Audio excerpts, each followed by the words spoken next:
मेरे प्यारे दोस्तों, मित्रों और साथियों, सादर नमस्कार। हमारे इस YouTube चैनल वीडियो में आप सभी दर्शकों का स्वागत है। मैं हूं आपका इष्ट मित्र दोस्त मिस्टर शांतिलाल डंसेना, बड़े डुमरपाली, रॉबर्टसन, खरसिया, जिला रायगढ़, छत्तीसगढ़, भारत से हूं। मित्रों, आप लोग हमारे इस YouTube चैनल वीडियो को और फेसबुक वीडियो को देखते हैं तो आपको मैं हृदय से धन्यवाद देता हूँ। अगर आप लोग हमारे इस YouTube चैनल वीडियो को पहली बार देख रहे हैं तो आपसे निवेदन करता हूँ, इसको सब्सक्राइब जरूर कर दें। बेल आइकन का जो घंटी है उसको भी क्लिक कर दें और विशेष रूप से ऑल ऑप्शन का चयन करना होगा ताकि हर रोज़ का नोटिफिकेशन सबसे पहले आपको उपलब्ध होता रहे और विचारों में भी संशोधन होता रहे। मित्रों, शुरू से अंत तक जरूर देखें, सुने समझें, अनुभव भी करें। मन कहे, उचित लगे, अच्छा लगे तो आप हमें एक लाइक जरूर दें और इष्ट मित्रों के पास शेयर भी करें। अगर कोई विशेष परिमार्जन की आवश्यकता है तो आप हमें कमेंट बॉक्स पर सूचित करें और आगे के लिए मार्गदर्शन भी दें। आपका मार्गदर्शन हमारे श्रेष्ठ जीवन का आधार है। मित्रों, सृजन चेतना की जो समर्थता है और उसका जो महत्व है, गरिमा है, उसको समझना व्यक्ति का मूलभूत उद्देश्य है।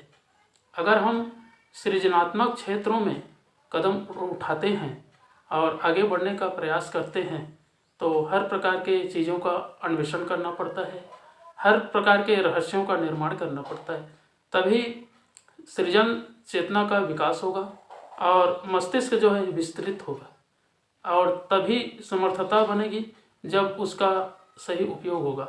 जब तक हम अंधेरा में भटकता रहेंगे और जो हर प्रकार के रहस्य है, जो चेतना से संबंधित विचार है, सृजनात्मक है, इसका अन्वेषण जब तक हम नहीं करते हैं तो फिर आगे का मार्ग प्रशस्त नहीं हो पाता है और जीवन कुंठित रह जाती है और विचारों में भी अनुसंधान नहीं होता है।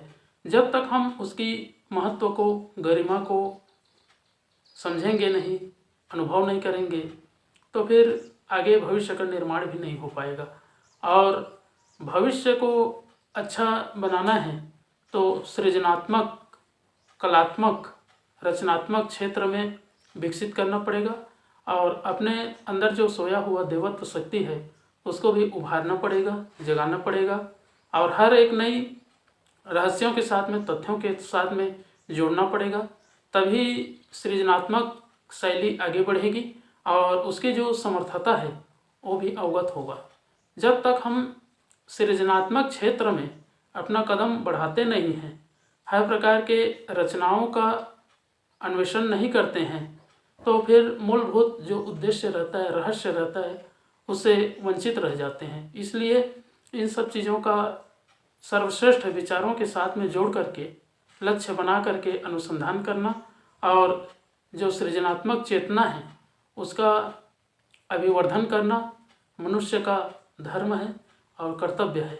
अपने आप को समझना, अपने आप को जानना और जिस उद्देश्य के लिए आप कार्य कर रहे हैं उस क्षेत्रों में समर्पण की भाव व्यक्त करना बहुत आवश्यक है।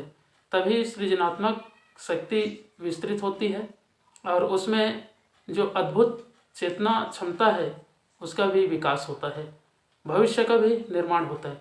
क्योंकि सृजन एक ऐसी शैली है जो एक दीपक जलता है तो उससे दूसरा दीपक जलाया जाता है और हजारों दीपक जल जाते हैं। उसी तरीक़ा से सृजनात्मक चेतना जो है जब अपने आप में परिपुष्ट हो जाता है, श्रेष्ठ बन जाता है, अच्छा बन जाता है तो उसको हर आत्मा अवलंबित करती है और उसके आधार, उसके अनुरूप सबका जीवनचर्या, दिनचर्या और मार्ग भी प्रशस्त होता है। इसलिए मित्रों, इन सब चीज़ों का अनुसंधान करना और व्यक्तिगत रूप से विकास करना अपना मूलभूत उद्देश्य है। जब तक इन रहस्यों को हम अपना नहीं लेते तब तक हम विचारों से, भावनाओं से और अपने कार्य पद्धति से निलंबित रहते हैं। इसलिए मित्रों, अपने आप को जानना और कभी भी अपने आप को समाज का एक अविच्छिन्न अंग बना करके रखना और उसमें सम्मिलित करना और अंदर जो सोया हुआ देवत्व शक्ति है उसको उद्धृत करना, जगाना व्यक्ति का सृजनात्मक है। और जब चेतन शक्ति का उद्भव होता है तो व्यक्ति हर प्रकार के अनुसंधान करने में सक्षम होता है और उसी के आधार पर भविष्य का निर्माण होता है, समय का सदुपयोग होता है, जीवन को अनुशासित बनाने का एक अवसर मिलता है। इसलिए इन सब चीज़ों का अवगाहन करना और अपनी समर्थता का, गरिमा का ध्यान रखना और आगे चल के समय का सदुपयोग करना अपना ही नहीं पूरे विश्व ब्रह्मांड का संयोजक है। इसलिए मित्रों, अपने आप में सृजन चेतना का समर्थता के साथ में उसकी गरिमा को समझना जरूरी है। मित्रों, इन सब चीज़ों का अनुसंधान करने के लिए और विचार को मजबूत बनाने के लिए कोई श्रेष्ठ आधार है, वो है गायत्री मंत्र। अगर हम गायत्री मंत्र का जाप करते हैं, उच्चारण करते हैं या उनके प्रत्येक शब्दों के अर्थों का चिंतन मनन करते हैं तो जो सृजनात्मक शक्ति है उसका आविर्भाव होता है और जीवन को आगे बढ़ने के लिए मार्गदर्शन मिलता है। तो आइए मित्रों, एक बार गायत्री मंत्र और एक बार संपुट के साथ में महामृत्युंजय मंत्र का उच्चारण मेरे साथ साथ में करेंगे। ओम भूर्भुवः स्वः तत्सवितुर्वरेण्यं भर्गो देवस्य धीमहि धियो यो नः प्रचोदयात्। उस प्राण स्वरूप, दुखनाशक, सुख स्वरूप, श्रेष्ठ, तेजस्वी, पापनाशक, देव स्वरूप परमात्मा को हम अपनी अंतरात्मा में धारण करें। वह परमात्मा हमारी बुद्धि को सतमार्ग की ओर प्रेरित करे।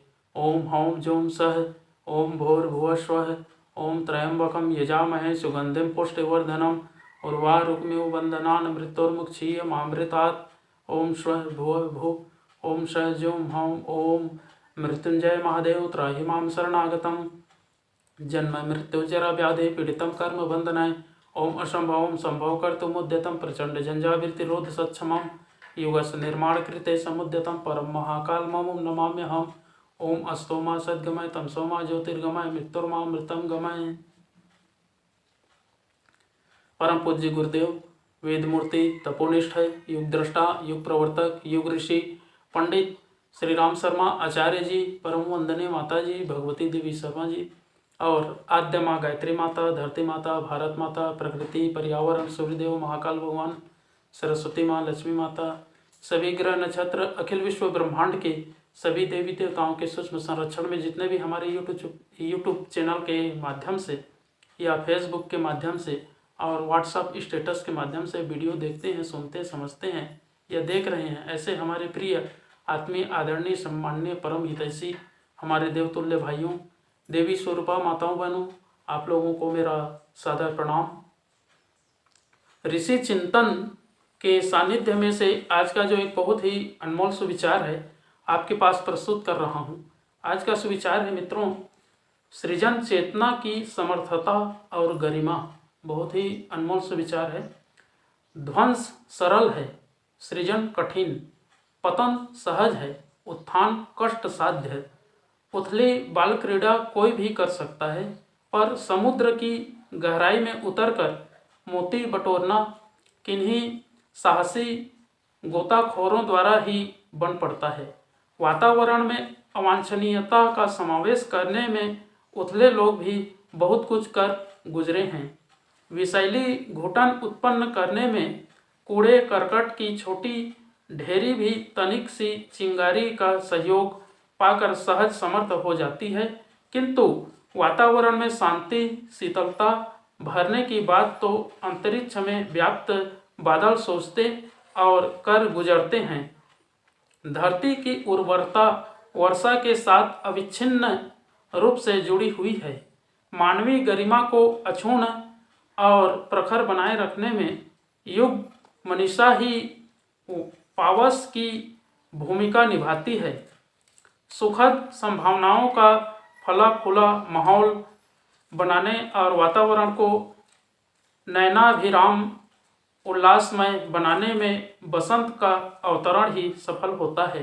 मित्रों, कभी कार्तिकी अमावस्या तो तमिश्रा, कभी कार्तिकी अमावस्या को तमिश्रा से छुटकारा दिलाने के लिए गुहार की गई थी।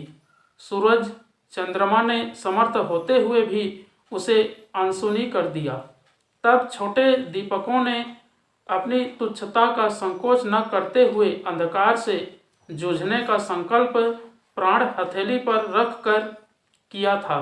दीप पर्व उसी आदर्शवादी बलिदानी साहसिकता को अनंत काल तक जीवन रखने वाला और अनुकरण की प्रेरणा देने वाला स्मारक है। सृजन शिल्पियों को कुछ ऐसा ही सोचना और करना होता है। बहुत बहुत धन्यवाद मित्रों। अगले बार नए विचार लेकर के नए वीडियो के साथ में आपके पास फिर प्रस्तुत होंगे। सादर नमस्कार।